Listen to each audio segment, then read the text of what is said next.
everybody, and welcome back. As you saw from the title, today we're going to be making a hearty beef stew. Now let's get into it. So to start with our beef stew, what we're going to do is get some seasonings on this. But first, I have 2 tablespoons of olive oil that I'm going to put in the pan so it can start warming up. So here we have some onion powder, garlic powder, and some paprika. And here we have some kosher salt and black pepper. The link with the full measurement will be in the description. So I'm just going to go ahead and give that a quick toss.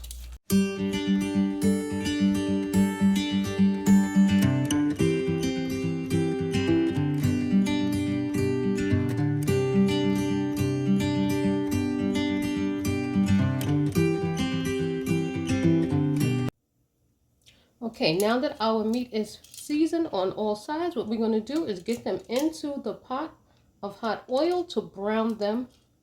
So the goal is not really to cook them through. We just want to give them a little brown on the outside, and then we will take them out.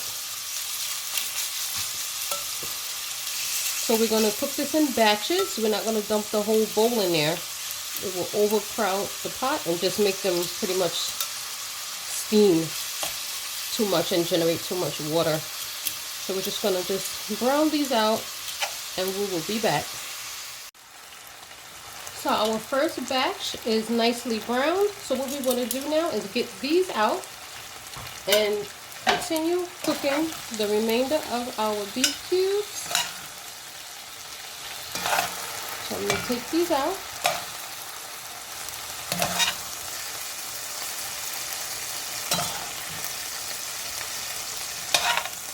And the purpose of this really is to just start to cook in the seasonings into the meat, because the meat is going to still cook in the pot along with the potatoes and the other ingredients. But in the meantime, we want to go ahead and just get a nice sear of those seasonings on the beef. Alright, so now let's go ahead and get our next set into the pan. And what I'm going to do is sear off all of the beef cubes, and then we'll come back and go on to our next step. So while our beef is continuing to sear, I figured I would now show you some of the veggies that I've already started to prepare. Here we did a complete medium onion, which I just roughly chopped it. And then I have 1½ stalks of celery. And now I'm going to move on to the carrots. I'm just going to just slice them. Just like so, no particular size. You can make them a little bit thick if you wish. It is a beef stew after all, so I'm going to make them a little thick. And these carrots are big, so they are a little bit tough to cut.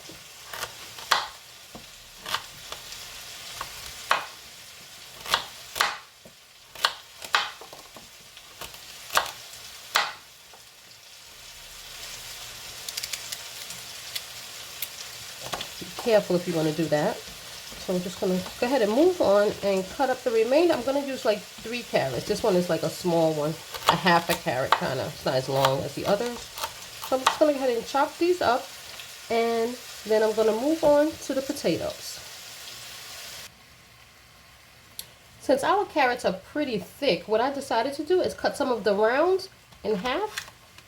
So they're going to be like quarters, because they are pretty thick after all. Okay, now that we got our carrots finished, we're going to go ahead and move on to the potatoes. I'm going to use about 4 like medium-sized potatoes. They're not super large. And you can use a potato peeler or you can use a knife. Honestly, I actually prefer using a knife, but I'm just going to use the potato peeler for now to just show you how you can use a potato peeler. I'm actually more comfortable using a knife, believe it or not, although some people say that this is safer. I don't know. I've always just really liked to use a knife. You just got to be a little bit more careful with it, but I just like to use the knife.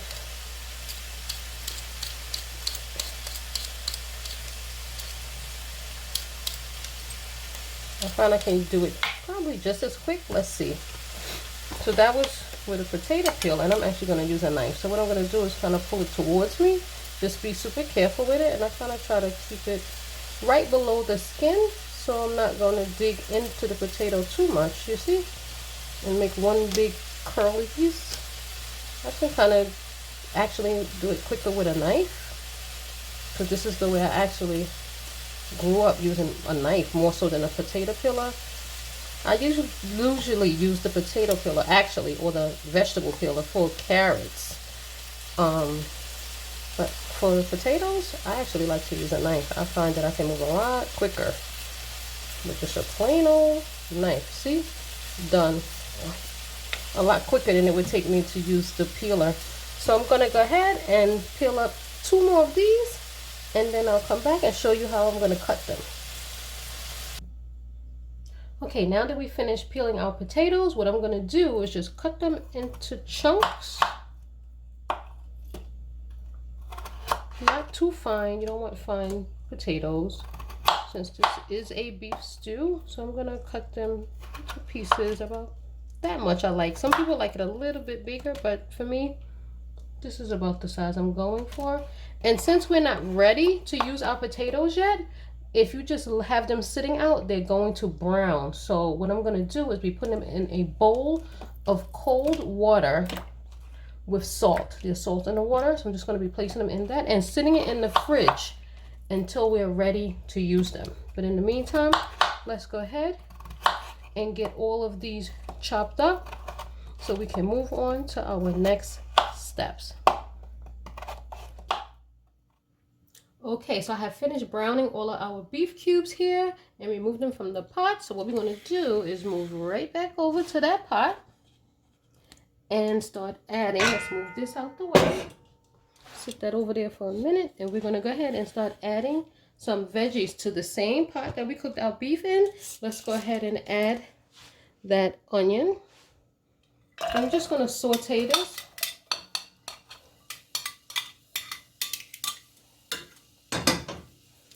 And our 1½ stalks of celery. And what we're going to do is just saute this in the same pot until it gets a little bit translucent, or what they call sweating the onions. So we're just going to just let that toss in here for about 2 to 3 minutes. Okay, so at the 3-minute mark of our onions sweating down with the celery, I'm going to just add in a tablespoon of some minced garlic and let that go for just 1 more minute. Okay, so our garlic has now been cooking in here for a minute, and what I'm going to do now is add in 2 cups of beef broth.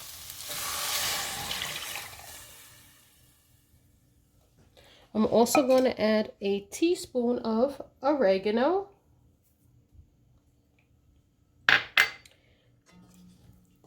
And lastly, 2 actual tablespoons of chili sauce. And I say, what in the world is chili sauce? It's a tomato-based sauce, similar to ketchup. This is chili sauce. Let me move over here so you can see chili sauce. So it's similar to like ketchup, if you will, but it has spices and seasonings in it. Some people use tomatoes. Tomato paste is commonly used in making the beef stew, but I actually like the flavor of the Heinz chili sauce. So I'm just going to add that, and now what we're going to do is add our beef cubes back to this mix. So let's get them over here. So we're going to add the beef back into the pot. Let's incorporate that back in with all the juices that are in here. Go ahead and just dump it all in. And we're going to put this on the medium heat and come back in about half an hour to 40 minutes or so. Actually, at this point, I'm just going to add a cup of water as well, and we're going to close this up and let this go. and come back in about 40 minutes. Before we go, almost forgot one more ingredient, Worcestershire sauce. So we're going to add like a tablespoon and a half of Worcestershire sauce. Now we're going to let this go for about 40 minutes and then we'll be back. Our beef has now been simmering for 55 minutes. And what you want to do is just take a fork and like stab some of the cubes to see how soft or tender they are. And depending on the size of your cubes, if they're cut big, it will need to cook a lot longer. And some of these, as you can see, they're not cut too big. I didn't want to make them super big because I knew that it would take a long time to cook. So at this point, I'm going to go ahead and add my carrots that we cut up earlier, as well as our potatoes. Now I want to show you something. Remember I showed you to put the potatoes in some cold water with salt. As you notice, this has been cooking for 55 minutes. However, our potatoes are still white. They have not browned at all because they have been sitting in cold water in the refrigerator. So now we're going to go ahead and add these, and then we're going to let these just get nice and tender and thicken our pot, and we'll be back shortly. To this also, actually, as you can see, it's now full to the top. So let's go ahead and add another cup of beef broth. And I also like to add in some ketchup. I just like the flavor. So I'm going to add in about a tablespoon of ketchup. This is also the opportunity for you to taste your pot. So taste. So you want to taste it and see if you want to add any additional spices. Pepper, you know, red chili flake if you like that, whatever. So at this point, let's give this a quick stir. I'm gonna also add a half a cup of water, and I'm gonna let this simmer. Okay, everybody, so we are back after adding our potatoes and the carrots. And as you can see, this stew has thickened up nicely. So we didn't need to add any additional thickening agent such as flour or cornstarch. The potatoes were really enough to get it to thicken up. And this is ready for us to enjoy. So here we are, everyone. Our beef stew is officially done. So I'm just going to give it a quick bite here. It is still hot. Okay, it's very hot. This is perfect. It doesn't need any additional spices, at least to my taste, and it is ready to enjoy. Now that was my take on making a nice hearty beef stew. Hopefully you enjoyed this video and will give it a thumbs up. Just one quick tip. In order to shorten your cooking process, what you can do is cut your cubes into about a 1/2 inch pieces versus, you know, a full inch, which will take a lot longer to cook, and hopefully you enjoy it.